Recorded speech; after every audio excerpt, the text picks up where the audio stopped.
Hello and welcome to a new video. Today we're going to take a look at the community day of this month, the community day of the year maybe. We're going to have a Baxcalibur with his new move, GLAIVE RUSH? I think it's GLAIVE RUSH. I hope it's right. Anyway, we're going to have an interesting team here. We're going to have the setup of our Steaking. We're going to have in the back our Aegislash. And you know already based on how this is looking, we are playing the Experimental Cup because sadly the Open Great League is currently not available, and whatever this thing is, I have no idea, but it's just hilarious. I don't know, like, it's really annoying to play though. I did do less battles than I wanted to, but here, like, just randomly in the middle of the animation just dies, and like I won the battle, but because the opponent apparently forfeited while doing that, I have no idea. I have to say though, like, this Experimental Cup, I haven't played it since the beginning of the season, or like since the beginning it actually got introduced. I was like, oh, maybe it's going to be better now, maybe we are all going to enjoy this like version now, and it's going to be the new version of PvP. Now, after playing it, I can say if this comes in like this into the actual main game, then yeah, I do think that most people are going to quit PvP. It's so bad. It's honestly so bad. Like, let me know down below what you think about this version of it. I think it's just like so clunky. It is so inconsistent. It's just annoying. It's just really annoying to play. They never had less fun playing this game. But I still did 2 sets with this team here, and I still wanted to showcase a few of those battles, of course. And here in the second one, we're going to have Florges against us, bad lead for us, but in the back have Shadow Camera up. Okay, good game there. We can move on to game number 3. At least we're rushing through the games here so far. Grumpig in the lead. Let's take a look at how much we do with our new move here. 90 damage for 40 energy is amazing, and we see already it does a lot, but it doesn't do enough. And this is what I was thinking the entire time when I saw the move is, I do think that Baxcalibur is going to be quite an interesting Pokemon as soon as the Shadow might be revealed, because Shadow Baxcalibur would be able to one-shot this Pokemon there. Shadow Baxcalibur would be able to one-shot a lot more of the Pokemon with the hard-hitting move that you have there, and I do think it would actually benefit this Pokemon quite a significant bit. Of course, you most say wouldn't run Icy Wind, which you run here with both Seeking as well as the Baxcalibur. You very likely rather opt to go for the Avalanche, which gives you the immediate firepower. By the way, this was one of my favorite battles right now, because we're in such a difficult position. We're going to have the Baxcalibur against the Primeape. We are now in a position where, of course, Primeape is going to have super effective damage coming up as well against our Aegislash. I wouldn't be able to get to my move here as far as I'm concerned, but what we still have in the back is Peck on our very low HP Seeking. If we can knock them out at the same time as we get knocked out, and in the back is going to be just the Fearow. We can take 1 drill run here from the opponent. They need to go for 2, but also I know at this point already a Gyro Ball from our Aegislash is going to be enough to knock them out, and with that we're going to be able to win this battle here. Of course, a very interesting community day, generally speaking. The June community day is generally considered the best community day. It's where you have like all the pseudo legendaries. And I still have nice memories as well. Like the Lavita community day was on my birthday, and I had a lot of fun playing that one. Yeah, generally always kind of June is the most important community day of the year, I would say. And here we're going to have Steelix against us. Steelix actually swapped into a drill run, which is basically exactly what I would have wanted to run, run against it anyway. And I can go for another drill run here to knock them out. And we're in such a good position here against the opponent. Let's see what they're going to bring in next. It's going to be the Dragonair again. Was Dragonair against our Dragon in the lead. Generally speaking, Dragonair is definitely the better Pokemon. Like, Dragonair is definitely the Pokemon that you want to run here. But as you can see, yeah, we're going to be able to just go ahead and go for the no shields. I can get up a ton of energy. This is, I think, the exact play that I should do. Just get as much energy as I possibly can and see on how this is gonna go for me now. I have now nearly 2 charge moves stored, and now I can try this out. I know they have energy stored. I am aware that's still gonna get to an awkward hill here against me, but I'm okay with that. I can get a little bit of energy, and I keep all my damage output for later on, which I kind of want to get as I get them insanely low. But in the back is going to be now the Kecleon. But I misplayed this quite significantly, because Glaive Rush, again, if we would have been Shadow, we would have not done enough damage here to knock them out. We are not Shadow, because there's no Shadow Frigiback set, and with that we are not going to be able to do that, and with that it's going to be such a difficult matchup. So I do think that Glaive Rush generally is a very cool upgrade to the Pokemon. I do think that we're going to see more in the future of this Pokemon with this move. What I mean with that, of course, is that we are very likely, as soon as the Shadow is going to be revealed, it's going to be able to kind of take over the Go Battle League a little bit more than this version can right now. Alright, let's see what we're going to have here next. We're going to have the Corsair in the lead. I go for the Icy Wind this time around and get the shield, which is perfect because now they do less damage here. That's exactly where I want to see that. We're going to be able to go for some more drill run damage against the opponent. This is though going to be after their charge move coming through. The Nightshade is coming in now. I try to go for the drill run. And I think that was actually the game where I couldn't go for a charge move for all the time before. I think I tried to go for the drill run the entire time prior, but never ended up being successful. And one thing as well that I kind of noticed for the Experimental Cup is that I feel like it takes longer until you can swap out. It might just be a feeling, but it honestly just feels like always like so much clunkier in terms of you swapping than the other version would have done. Anyway, this is of course a showcase here for Baxcalibur. There's most likely going to be another showcase for this Pokemon tomorrow in order to try to see on how good this is going to be in the what's called in the Mega Master League, because it could of course be also very good there. And I have a Hundo which I want to try out, so that's going to be something for tomorrow, so definitely stay tuned for that. And yeah, here we're just going to take a look at what Baxcalibur can do here against the Morpeko. We're actually going to be in a very solid position. I'm quite happy about this. We are going to see here as well, they're going to go for their like their form change, but we can go for the GLAIVE Rush, which is going to drop our defense, but we can knock them out here. And in the back is going to be again the Corsair. We can stop out into our Aegis Slash and we win the battle here, as we're going to be able to knock them out with this charge move. Alright, let's see what's coming in next. It's going to be here the Stunfisk against us. That's going to be a fantastic lead as we have super effective damage against them. They sub out into the Empoleon. Ashore subbed out into my Seadra, Seadra? Seaking? Seaking, of course, most likely here, because we both had super effective damage.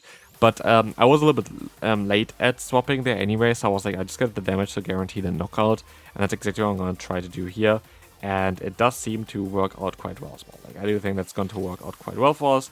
As we will see, the opponent is going to be able to still go for another charge move, but I can still reach even another one without even having to use a shield here or anything on this. I can just go for another drill run. Now, I either have alignment or I have... Okay, they swapped out anyway. They swapped out in the Stunfisk, which is also grand because now they're definitely in Icy Wind range. And I'm in a really good position here to win this battle. They have basically one less Pokemon than me now after this charge move here. The opponent is insanely low as well. They have basically just one Pokemon left. And depending on what it's going to be, the opponent comes in here. It's actually better for us because we can shield here. Now we have Icy Winds against whatever there's in the deck. And if they stay in here, they have no chance of swapping, but they actually swap out here. It's going to be the Jump Love. We have super effective damage coming through. And this is going to be great because now this is going to be a perfect position for Aegis Slash to just get a ton of energy. We can soak up anything the opponent wants to go for. And as we see here, it's going to be a charge coming in. That's going to be okay. We can go ahead and go for, no shield here still, because we don't really need to shield at all. And we're going to be in a very good position as now we're going to see here, you're going to have another charge move. This is going to be enough to get them super low, but it's not going to be enough to knock them out. But I always have the option to stop out after to clear. I like to change my form again, which I do here. I knock them out. And GLAIVE Rush from our Baxcalibur is going to be able to knock them out. And with that, we're going to be able to move on to the next opponent. And we will see Corsair in the lead. Again, it's going to be fantastic that we have such amazing pacing now on this Pokemon. And this is going to be the main benefit of this thing as well, that you're going to be able to get there quite a bit faster than anything else. And look at the damage output. Like, you definitely have some potential for this Pokemon for sure. But again, if you would have had the Shadow there in the lead, you would have got either the KO or the shield and not just damage onto the opponent. And that is a big difference here for me. I do think, again, that we are gonna see this Shadow eventually anyway in Pokemon GO, and I do think it's gonna be one that is gonna be very much anticipated, maybe from a leader or something. It's an interesting Pokemon. It's also a Pokemon, by the way, Baxcalibur, if you didn't see my video yesterday towards the community day, it's a Pokemon that you should definitely look out for the Mega Evolution. It has a Mega Evolution as well, looks quite strong, so definitely try to get one for that as well. Here, I have now a very difficult position for myself because I had 2 shields on the opponent's part.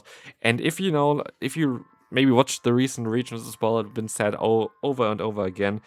This Pokemon here, the Aegis Slash, is quite better than the 2 shields. The Aegis Slash is not really a good Pokemon than 2 shields. That's why you usually want to have a lead that is going to be able to get shields for you, and then just have the Aegis Slash in the back to knock out whatever is remaining. That's kind of the idea for it. We are now in the position where there are 2 shields still on the opponent's part. There are 3 Pokemon still on the opponent's part, and I don't have a lot really to do here. And now I catch the move, which is okay, but like, it doesn't help me with anything. I should have just went for the Icy Wind straight away, because I would have got another Icy Wind here, and then I would have had a position at least for myself where I had a chance of winning this battle. But I don't know, because I have no shield left anymore. I was hoping that they maybe don't know my moveset, and they might think, oh, I can shield or something. They didn't, and with that, this game is over. Because as long as the opponent keeps a bulldoze, even if they don't, it doesn't really matter. Like, they're always going to be able to go for a bulldoze when I'm not in my shield form, and that means that I'm going to lose this battle again. And yeah, this is not ideal, but I don't think actually the team is bad as well. I do think I could have played some stuff better. I do think that Baxcalibur again needs a little bit of a boost towards something, but also I do think that we just have to adjust to the new wonderful system of whatever experiment they try to do here right now. It's just not working, in my opinion. Like, they should stick to what they have and just try to improve that and stuff, whatever this is. Here they actually have Bubble Beam, which I was like, whoa, who is running Bubble Beam? It's actually really bad for me now, because if I had even served as a beta, it would have not been as bad as this, because now they're just gonna get to their moves so much faster, and I'm forced to use another shield. Now I'm shields down. I want the opponent to be shields down. This is the main point of this team, to try to get the shields early from the opponent. And then you're forced to stop out again, which is gonna be here this time around on the Bubble Beam. I thought I just didn't really know if it's gonna be now the Shadow Ball or not, and so I'd rather go for the safe play. And as we see, the drill run is coming in from Sea King, and they go into their Poliwrath. But they play it so weird. I have no idea why they do this. They go for the Icy Wind now. Why? Don't know. But I can go for another charge move now. Thank you very much. We get them super low. And we still don't get a shield, and we can just knock them out at the same time as they knock us out. Why? I have no idea. But we can go now into our Baxcalibur. We have all the energy in the world there, and they reveal they have Registeel in the back. And I was thinking, Registeel is a Pokemon that I am going to be able to maybe beat with my Aegislash, but I would like to kind of utilize my Baxcalibur here as well. And we see already, Baxcalibur's resisted damage actually two-shots the opponent's Registeel. Yeah, this is kind of insane. Like, the damage output there with the fast moves and the Icy Wind just puts them into two-shot range, and they go for the Focus Blast here. This is a misplay because, as you're going to see now, they're actually running Zapkin as well. They're not running Flash Cannon, which got recently buffed, which I was hoping for. But we're actually in a good position, because what I can do now is I can go for the Shadow Ball, and because we know they just went for the charge move, they barely have any energy left, I can get even faster to my own charge moves, get to the Shadow Ball, and this kind of seals the deal. Like, I should be able to win this battle now, as long as I stay in here. I don't need to swap here, because now they're going to be in range for my other Pokemon. They're forced to go still for the Zapkin, so they only have 20 energy. I just go straight for my move, because I was like, they're going to swap out very likely a little bit later, because they know that I know they have no energy, and they just forfeit in the middle again. It's so confusing.